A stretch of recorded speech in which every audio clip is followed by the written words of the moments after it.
Hi, and thanks for listening to Gossip with Celebrity, brought to you by Celebrity.com. This week, we're talking about the Met Gala, the Royal Baby, and Game of Thrones. Our user question is about our Royals coverage, and we end with our weekly feature, the Comments of the Week. Links to the photos and stories we're talking about here can be found at Celebrity.com/podcast. The link is also in our show notes. Hi, I'm Katie, the founder and editor of Celebrity.com, and I write as Celebrity. And I'm Chandra, the head writer for Celebrity, and I write as Kaiser. So this is our 17th podcast, which seems kind of crazy. And we've only taken like 1 week off. And it's gone so well, and I wanted to thank you for doing this with me and always being game for it. It's been a lot of fun. It has been a lot of fun. I look forward to talking to you, and I feel like it's a nice way to just sort of go over the week's gossip and look ahead to what's coming up and that kind of stuff. I look forward to it too, and I think of stuff I want to tell you, and then when we're talking, I forget half the time.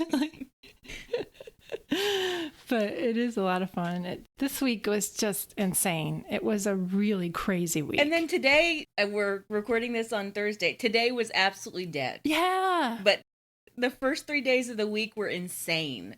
So we had the Met Gala, and you like covering the Met Gala. I do. To me, that is the event of the year that I dread the most because there's so much to do. There's so much fashion coverage, and everybody comes. And every year I'm like, oh my God, the Met Gala's coming up. The Met Gala's coming up. And then we do it, and it's over, and we really crank it out. I like it because we don't have to watch anything that goes on until midnight the night before. Yes. So we actually get some sleep. And we were talking about that. I really stress out about the Oscars because of how late we have to stay up. And then we have to like do a turnaround 4 hours later. Oh, that just... The Oscars are really hard. Yeah, the Oscars are the ones that just I really stress out about for months. And then the Met Gala, I'm like, oh, it's going to be a big thing, but it's going to be fun because we don't have to talk about awards. That's true. We don't have to talk about any of that. We just get to talk about fashion. This year was more fun than we've seen it in many years. It was fun, and a lot of people had fun with it. I don't think a lot of people understood what the theme was and how they should interpret it. So they just went for like tacky or gaudy. Maybe that's camp. Okay, so I read that Susan Sontag essay, Camp Notes on a Theme, and I was like, what? Some of it stood out to me. It's very intellectual, yeah. Okay, she just covered everything, basically. I was like, okay, and I didn't really get it. So, but I know what I think camp is, and that's drag and performance and goofiness. And I think Lady Gaga nailed it in her opener, where she just took off 3 different layers of clothes and pretended she was talking to her grandma on their phone purse, and it was cute. Yeah, I thought Lady Gaga, she's one of those celebrities who's inherently campy. Yes. I thought that there were several celebrities who are inherently campy who also just didn't get it. They didn't understand what they were supposed to do because they were inherently campy. Lady Gaga was one of the ones who did it really well. She kind of leaned into it. I thought Celine Dion leaned into it as well. She did. Celine nailed it. Where someone like Kim Kardashian, the entire Kardashian clan is like so tacky and gaudy and unnecessary and campy, and they didn't get it. I don't think they got it at all. No. They're not in on the joke about themselves or something. Kim was supposed to look dripping wet, and she did, but who cares? Because she always looks like that. For years, she's been doing that greasy, wet hair. Yeah, and that was her Vogue cover, too. She was dripping wet. Oh, yeah. Oh, and that one on Paper Magazine where she broke the internet with her ass and the champagne over the back of her. Yeah. Was she wet in that one, too? I don't know. I'm just remembering there was water in it. She could have been. Who knows? Who cares? I didn't look at it that close. But that's what you could notice in that. When I saw it on screen, I was like, wow, her body, she looks like Jessica Rabbit. But I don't even think Jessica Rabbit's features were that exaggerated. She just has a huge ass and this tiny waist and giant boobs. And she's not a real person. She's a cartoon of a person. The corset just made her look like a cartoon. Yeah, it was ridiculous. Yeah. How did she get ready at home with those sinks? Like, I hope they have another battery. I don't understand, like, how you have a different bathroom. How do you brush your teeth? at the sink with those sinks. I don't understand. You can't wash your face. Whatever. Well, who else did you like from the Met Gala? I liked that little Elle Fanning. You did the Barbie girl posts with Elle Fanning and Kacey Musgraves, and she had all these little charms around her neck and coming off her fingers, and she was adorable. Yeah, I thought she really nailed it. She did. And I loved the Barbie girls. It was Hailey Bieber, or Baldwin Bieber, and Kacey Musgraves, and there was another Barbie girl. Lizzo did kind of a Barbie look. We missed covering Lizzo. Our photo agencies don't put the people in fast enough, and they don't show them on E, and we miss them, and it's a shame because she came in later in the day. Yeah, I think Lizzo came in kind of late, so. Yeah, they had coverage on Lainey's site today for Lizzo because Lizzo came in later. And I think, too, a lot of the photographers and agencies don't know the new people yet, so they're not putting them up at the same rate as the more established celebrities. Lizzo's having a breakout year, though. I mean, shout out to her. She really is. I've been seeing her. I think everyone kind of agrees one of the best girls was Lupita. Lupita just killed it at the Met Gala. She had this rainbow, voluminous outfit on with ruffles and giant hair and gold ticks in her hair, and she just looked like she's having fun. Yeah. What I like about Lupita is that every year she comes, you can tell that she actually researched and she tried to figure out how best to interpret the theme, and I love that. A lot of it, I think, depends on how assertive the celebrities are, too, because I bet a lot of them just get roped into whatever they get designed for them. And I don't know how much input they have, but some would have more input than others. I want to give some people the benefit of the doubt. Well, I saw this really great screen cap video from Vogue. It was the live feed from Vogue. And it was Anna Wintour's face as she watched Lady Gaga do her performance art thing on the pink carpet. And I didn't see that. Anna Wintour looked so amused, and she looked so happy that Lady Gaga was making this big scene. So I liked that, cool. that Anna wasn't kind of snide about it or looking down her nose at Gaga. I felt like Anna Wintour really wanted people to go all out like that. That's Lady Gaga's whole deal, and she did a great job at that. Yeah, and she was the co-chair as well. Lady Gaga was. That was a good choice for that, yeah. And Serena was also co-chair. I wasn't so sure about her dress. It was kind of tacky, and I guess that was campy, but I don't know. She was going for bold and with the bright yellow and hot pink. She was in Versace. Yeah. And so was Lupita. Yeah. And she had on sneakers with it. She looked cute, but maybe she didn't want to go all out. Well, she was also the co-chair. That's why I was expecting something really big and like Anna approved for her. Ooh, I really like what you were writing in that post about George Clooney and Amal Clooney, and how, remember last year you were saying that she didn't accept her outfit and she was a co-chair and she like jettisoned her outfit at the last minute, and she didn't go this year, so I bet she pissed somebody off. Well, as I was writing that post, I had a completely different theory as I was writing it. So my first theory was, Amal pissed off Tom Ford, and by extension... it was Tom Ford, yeah, and he does one person a year. Yes. Yeah, because Amal refused to wear Tom Ford's customized dress on the actual Met Gala carpet. So Tom Ford did not have any dresses on the Met Gala carpet last year. So he wasted a dress on her, basically. Right. And what sucked for Tom Ford was that Amal changed into the Tom Ford dress as soon as she got inside. I mean, that just sucks to not have any photos on the carpet, but to wear the dress inside. That really sucks. That was low. So I do think that Amal probably pissed off Tom Ford and Anna and probably a lot of other fashion people. Yes. But I also think that probably Amal and George didn't want to come to a Met Gala with the camp theme. They're above that. I really do. Oh, yeah. A lot of people were too above it, particularly some of the models, like Gisele Bundchen. Oh, Gisele. Gisele never follows the theme, though. No. She always does her own thing. And I feel like she just went, okay, I'm going to do something a little bit 70s. And that's it. Yeah. She couldn't be bothered. She wanted to look pretty. Carly Kloss, too, just wore this little mini dress with puff sleeves. Yeah. I'm sure she had a say in that. Gigi Hadid, she tried. You could actually look at her and see, oh, she put a lot of effort into this. I just didn't think it was camp.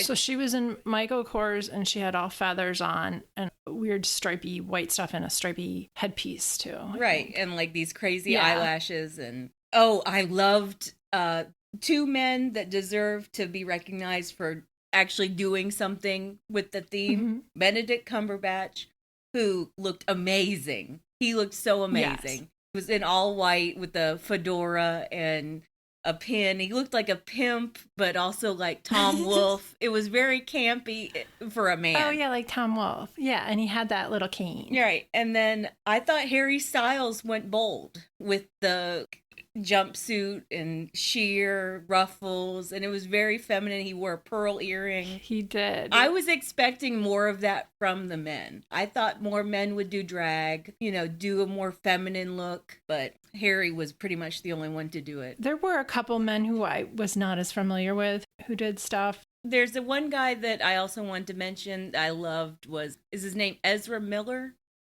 He did the eye thing? Yeah, he did the eyes, yes. Oh, that was crazy.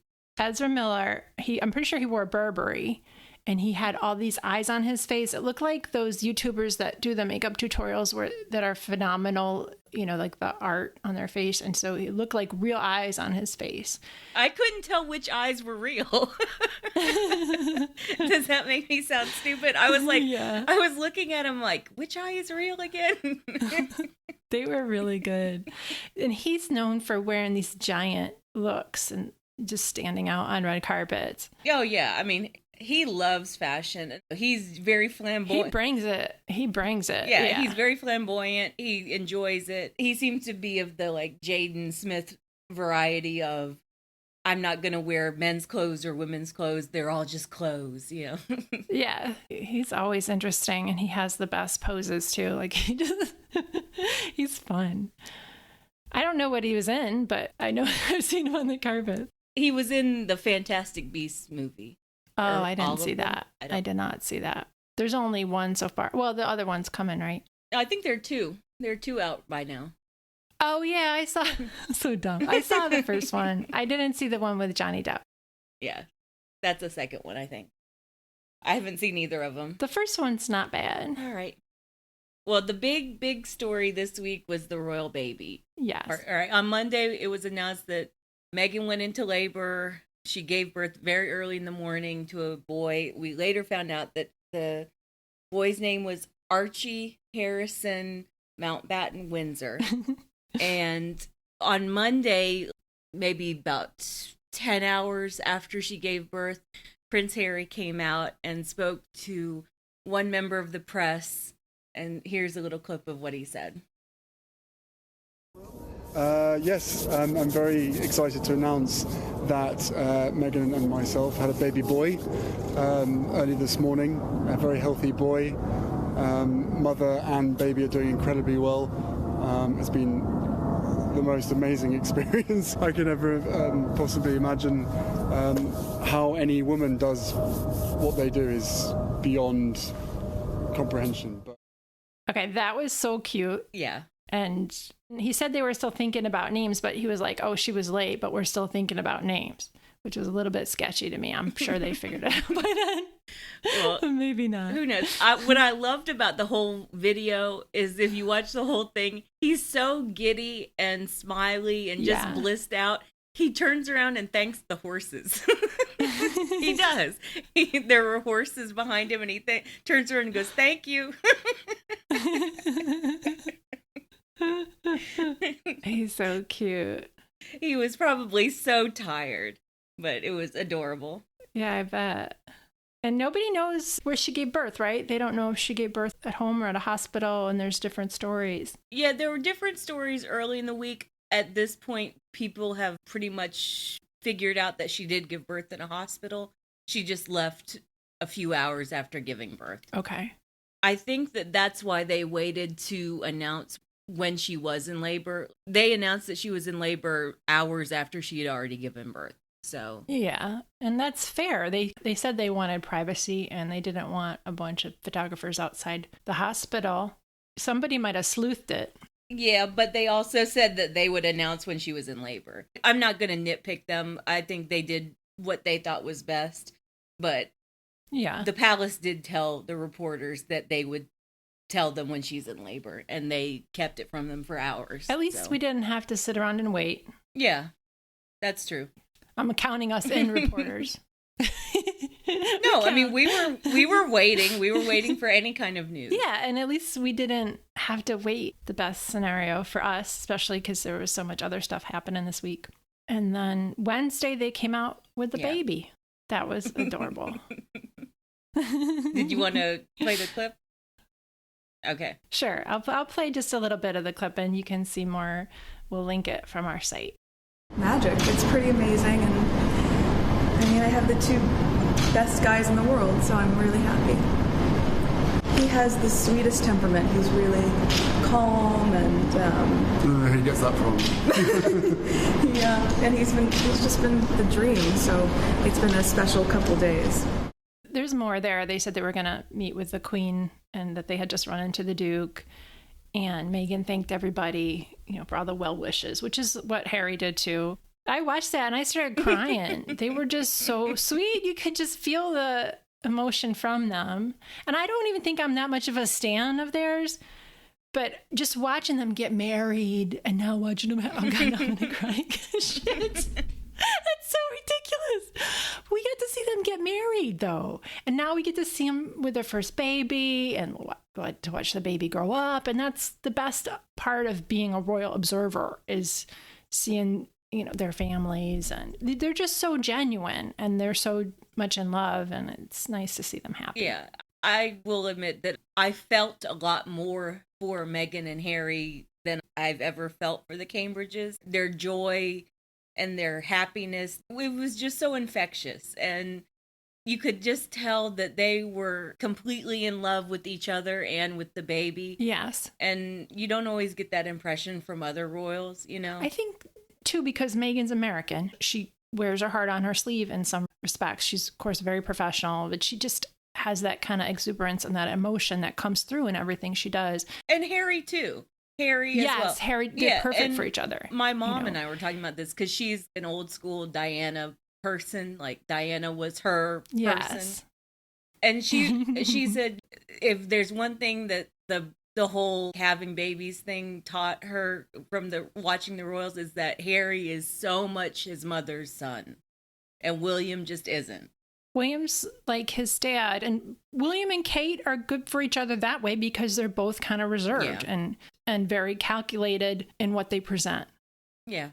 And that's their style. I don't want to be like, oh, they're very British because there's all sorts of different British people. They're not as open and emotional as Harry and Meghan, and that's why we relate to them. They're showing us more of who they are.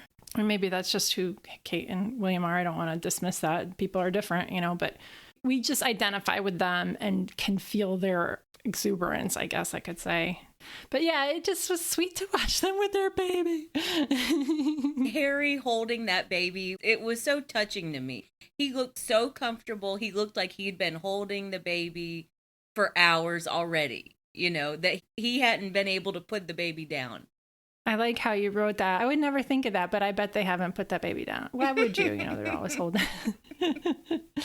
And I can't even believe that he left for a day to go to The Hague.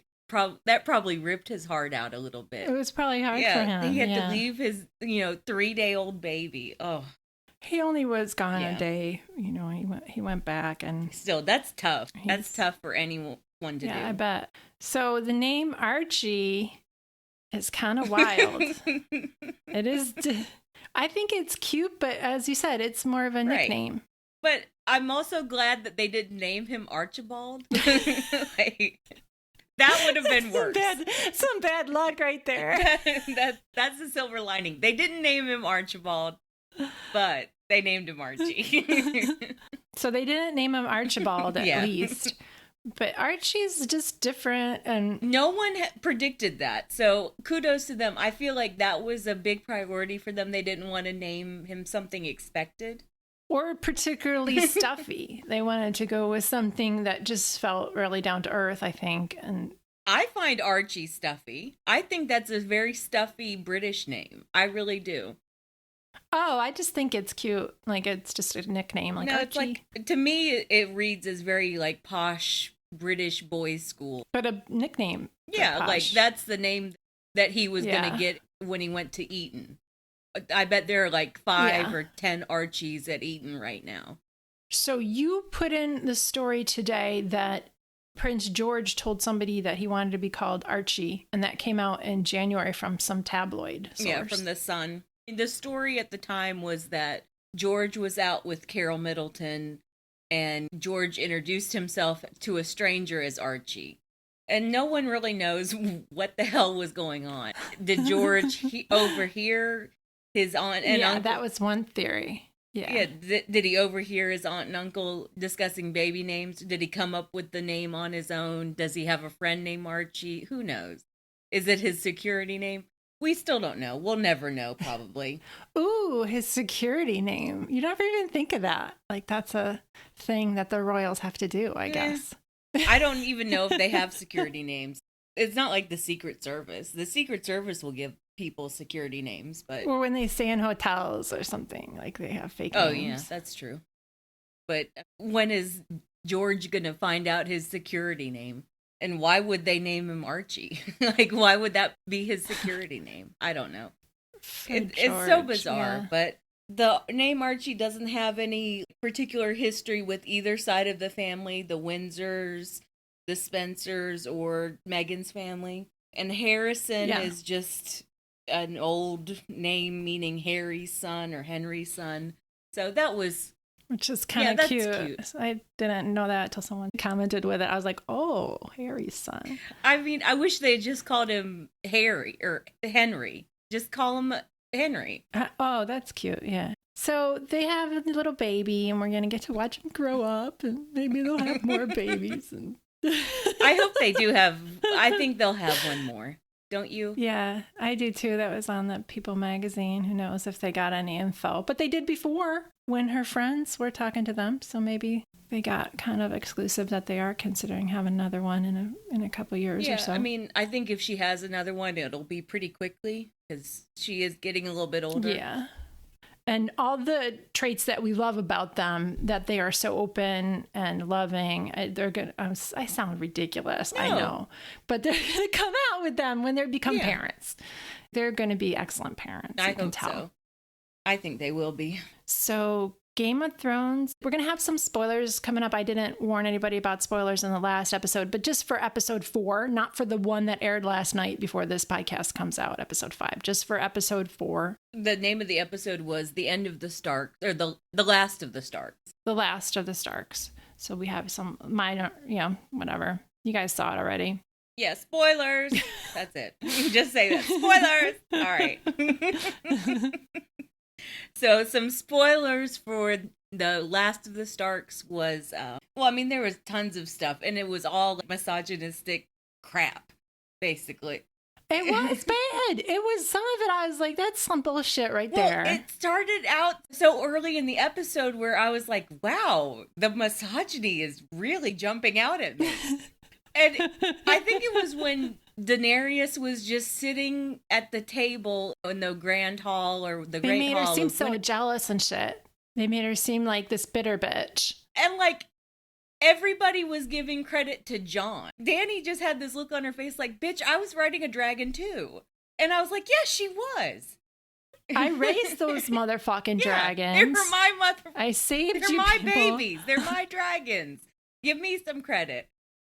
And like, she didn't have to bring her friggin' army up to the north to help fight the army of the undead. Why did no one give her credit? Why was everyone falling all over themselves to give Jon credit? That's a really good... So they could make her into the bitter bitch. Right. But she has every right to be bitter about that because no one was giving her credit. Oh, yeah. But they want to make her... Yeah, exactly. All right. Also, how many scenes do we need with Tyrion and Varys, like, talking and drinking? Do we need 15 minutes of that when we get, like, 3 minutes of awesome dragon combat with giant arrows? Well, no. They included 2 separate scenes of the same conversation between Tyrion and Varys. Exactly.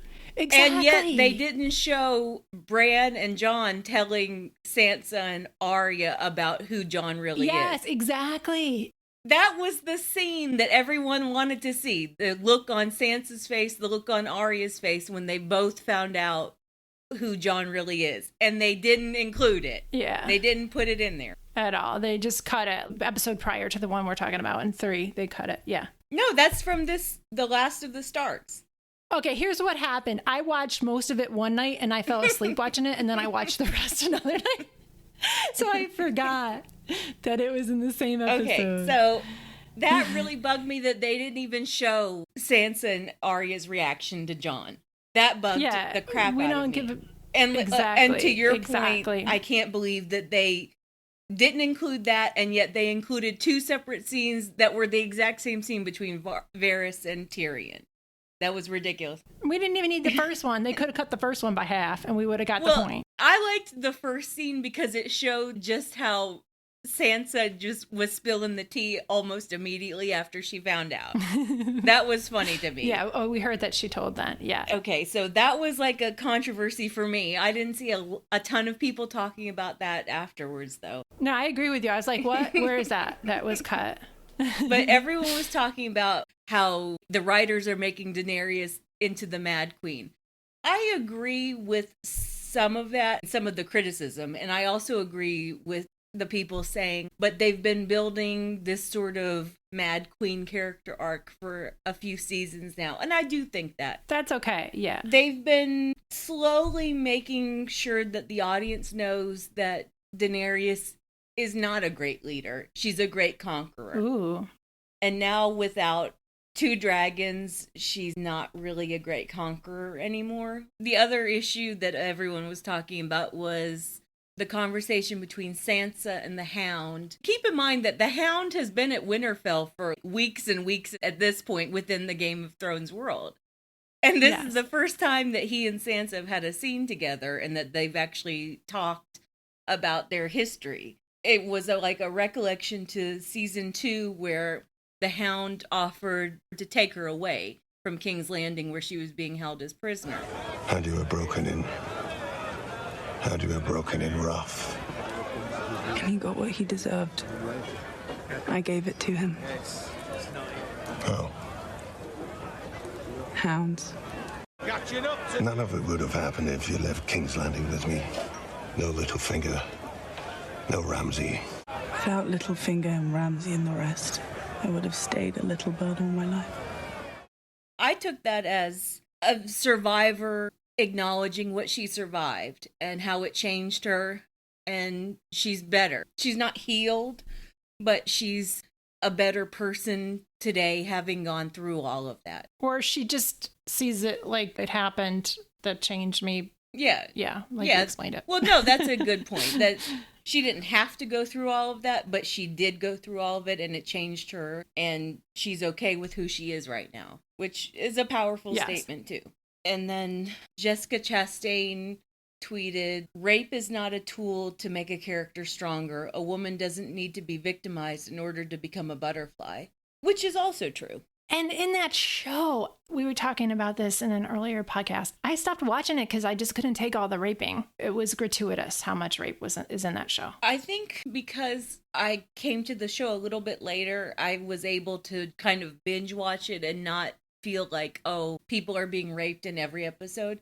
And I felt like there was so much more of that sort of gratuitous sexual exploitation and abuse in the earlier seasons. And once characters started dying off and everything started winnowing down, there was less of it, even though Sansa was obviously horribly abused by Ramsay Bolton. I'm not going to defend them because I think the show has... You're just explaining how you got through it. Yeah, there are a lot of exploitative elements. I think there are a lot of misogynistic elements. I think the female characters should be written better and could be written better. Yeah. I'm very upset with what they're doing with Daenerys. I'm not as upset with what they're doing with Sansa. I don't know. We'll see how it all turns out. I don't know. Yeah. And okay, I have like some technical questions. When they go to when they show up at King's Landing, they look so weak and pitiful compared to Cersei and her armaments and her giant castle. And is that their whole army? Is that all they got? Because that's not much. No, because when Daenerys shows up at King's Landing, that's not her whole army at all. That's just a small part of her army. Because remember, Jon Snow and the northern people are coming down. Oh, okay. They're still on the way. Right. I mean, there are a lot of people who are coming this episode 5 battle. Okay. And maybe this is strategic too, because they wanted them to underestimate them or something. Well, you know what I wrote this in the recap post. You weren't watching this Game of Thrones during the seasons where Stannis was trying to figure out his next moves. But towards the end of Stannis's whole deal, he was a very pathetic man, and he was a shell of his former self, and his soldiers were abandoning him. Okay. It just looked like the life was being drained out of him. And it just reminds me so much of what is happening with Daenerys now and how they're doing it. Nothing can go right for Daenerys anymore. And she's looking weaker and weaker and less capable with every episode. So it has a similar story arc for that character, and it's probably going to turn out that way. Oh, I'm interested to see what happens. I won't fall asleep the next couple weeks when I watch it.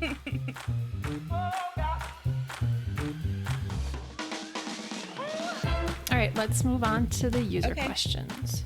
So our number is 434-218-3219, and you can text us or leave a voicemail, and you can email us info@celebrity.com. So we got a message from a woman who comments as Tampabay, and she had some questions for us. Hello, I am now your most ardent fan. I post under the name Bay, Tampa Bay. Anyway, does it concern you, or are you concerned that with the exception maybe of the Game of Thrones post, all of the royal gossip has much, much more comments and much, much more traffic than your Hollywood, celebrity, New York, whatever gossip? Would be interested in listening to your opinion on that. Anyways, girls, I absolutely love your site. Can't wait for your next podcast. Talk to you later. Thank you so much. Okay. I mean, that's just how gossip goes. Sometimes one story is bigger than another, and you just have to ride that. Yeah. I mean, I even noted that I was a little bit surprised that the Game of Thrones recap story got more comments than Meghan giving birth this week. But I think that was just because everyone was so focused on Game of Thrones, and we had such strong feelings about it, and it was not a good episode, and we had a lot to discuss. People are really invested in Game of Thrones because we've been watching, they've been watching it for years. And on one hand, it's a fabulous show and wonderful. But on the other hand, there's a lot of profoundly disappointing things about it. So people care and are talking. But I think in general, the royal stories, they're the most commented stories usually throughout the week, any given week. It really depends, though. We were talking about on episode 5, just if there's a big scandal, that'll be the thing for a while. But we haven't had anything good like that. I'm so evil. We haven't had a big breaking divorce or a big breaking thing. Brad and Angelina divorced and they were fighting, and that was really big then. We just haven't had anything as big as the royal drama. And the royal drama is full of gossip too. And it only more so as the years go by. Meghan entering the family was like the best thing for royal gossip. It really was. Yeah. And we feel like we know her because she was on a show that a lot of people watched. I wasn't a big Suits fan, but my mom loved Suits, and I watched it a couple times with her. So I'm like, oh my God, I know that actress. I remember the first time I saw her on screen because she has a real presence. And she was sexy in that kind of sporty way. Mm-hmm. I mean, maybe that's just her character, and she's a good actress. We kind of felt like we knew her in a way, too. And when she came to the royal family, she kind of mixed things up, and it was fun. And William was probably cheating on Kate. And then he's throwing his brother under the bus, and everyone's being horrible to Meghan. It's fun. And it's not fun. It's terrible. No, it's a good soap opera. That's what it is. Yeah. And it's a soap opera that's going to go on for years and years and years. Yeah, it doesn't concern us at this time. Sometimes the gossip is more dominant. It's just not right now. We're hoping for a good summer scandal, though. I would like a good breakup and some dishiness from like, oh, I'm the wife of the guy that she's with now or whatever. I like when the ex-wives come. You know what summer story I would love? I'd love it if Brad Pitt got a new girlfriend. I think that would be a fun summer story. And I would love it if Miranda Lambert got a divorce from that dude. And if she spilled the tea. Or he does. I can't believe he did this to me. Bitch, you were doing it with him to at least 2 other women. No, what would be great is if Miranda Lambert's husband, mistress, came out and was like, by the way. I want Miranda to deal with it and then blow up at him on Instagram or something. That would be fun. But she's not big enough. We need somebody bigger than her. More A-list. Like we expect that trash from her. But Miranda could be like a multi-week story because she's such a drama queen. She's such an agent of chaos, really. She'll drag it and out. I would love it if, in addition to a breakup or divorce, we also got like her freaking out at a restaurant, tossing salads right and left. That would be awesome. She did already do that. Some of those reality stars are like that, but we don't really cover them because they just do too much of that shit and they're too hard to follow and it's too detailed. It's stupid stuff for the reality show too. Like that's some what of it's like the Janelle Evans stuff with her husband killing their dog. Like some of it's just sad and they're abusive and they're on drugs and it's just horrible. I was thinking more of like the Vanderpump Rules people. Yeah, the Real Housewives. You gave away that dog. Yeah. Oh my God, that's that was like a multi-month scandal though. Everyone was like still talking about that friggin' dog for months after the fact. People had strong feelings about that. But that's not my thing. I don't watch those shows. I don't watch those shows because it feels like work. Because it's so detail oriented. You know what I mean? Doesn't it feel like work? Some of those shows. I don't watch them either, and I just have no interest in them because I have no one to root for. I think they're all terrible people. I don't relate to any of them. No, I mean, it's fun. I get why people like it. For us, it's too much work for what we do, and that's why there's a whole different set of blogs covering those and covering the reality TV. And we link to those blogs too. Yeah, we understand the entertainment value of it. I mean, it's just a different kind of soap opera for people. So Reality T was covering the Love After Lockup stuff, and I was linking to that in like the little thumbnail links on the right side. So my mom started watching Love After Lockup, and she's also started watching like 90 Day Fiance, Married at First Sight. Mm-hmm. And so I watched a couple episodes of those with her and they were infuriating. Like the people were real trashy, like extra trashy. And I've never watched any of those either. My mom watches My 600-Pound Life and I've tried to like sit down and watch 1 or 2 episodes of that and I just can't. I've watched maybe 5 of those. It upsets me too much, honestly, because I'm like, how do you even let yourself get to that point, though? Yeah. I'm not saying that they're terrible people or anything like that. That's what I can't get past in my mind. They have enablers. Yeah. They have people who bring them food and feeders. And it's infuriating when they don't change at the end. I've only seen 5, so I'm talking like I'm an expert. Some of them do change. And that there was one woman, she had this British husband, and I'll look it up later, but she had this British husband and he was really terrible, mean to her when she started losing weight, and she dumped him and came onto her own, and that was fun. But yeah, it's hard to watch. Well, what upsets me too is that they go on the show and they're like, okay, I'm going to get a gastric bypass. But that's not the answer. You need a lot more, My cousin was like 350, I think she was. She had 3 kids and she got really big and she got a gastric bypass, but she had to work her butt off to lose the weight. It's not the simple thing, but it is a quicker way to, if you eat more, you'll get totally sick. Yeah. So it helped her. But she got really into fitness and everything after that. But I mean, I get why people do it. It's not an easy way out, but it is sometimes the last ditch. I don't know what I'm saying. That show is fucked up. Yeah. That's all. That show is really fucked up. Let's do comments of the week.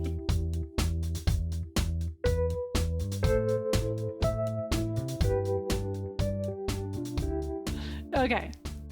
So comments of the week.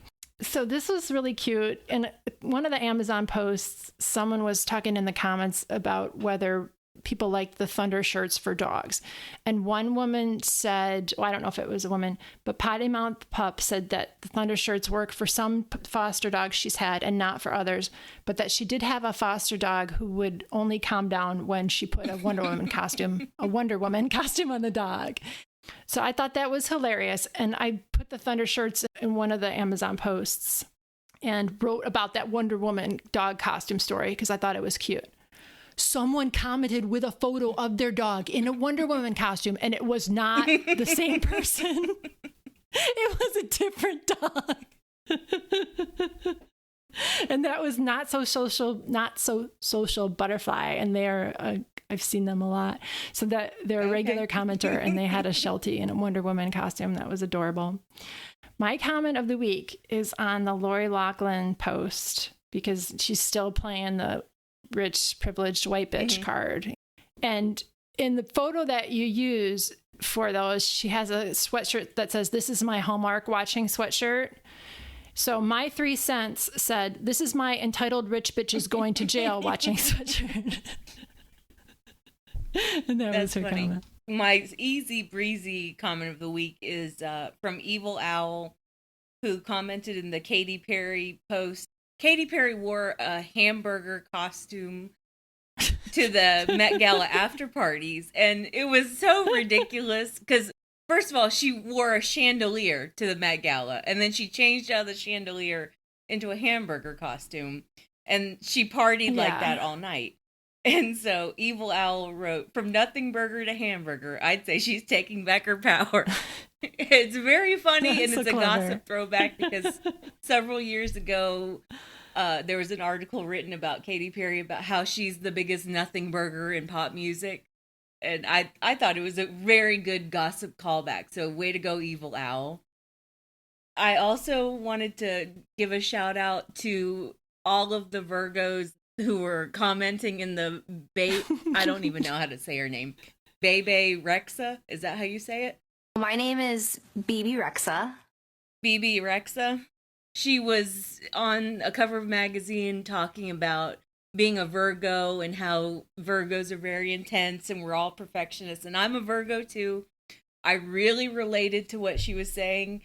And I said that in the post. And so many Virgos came out to comment about how Bebe got them and I got them and how we're all like anal retentive assholes basically, and we're all like very anxious. And anyway, Harry G wrote, "I'm a Virgo too. Hello everyone. I still remember typos I made years ago." That's me too. I totally do that.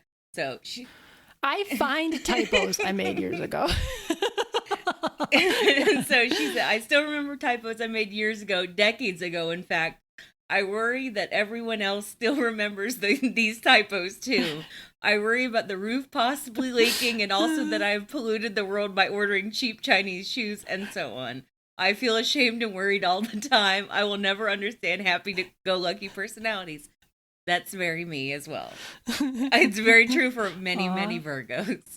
Aw, I'm sorry, you guys. That whole thread was really great because everyone was talking about Virgos and Virgo compatibility. Oh, did they say that you guys hate Gemini? I said that Virgos and Gemini are just a bad match in general. We are.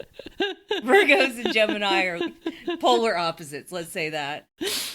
But whatever. All right. Thanks for listening, bitches. Thanks, bitches. Thank you for listening to the Celebrity Podcast.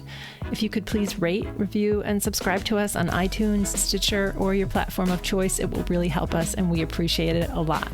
You can call us and leave a voicemail at 434-218-3219. Our website is celebrity.com, and we're also on Twitter under that handle and on Instagram as Celebrity Official. Thanks again.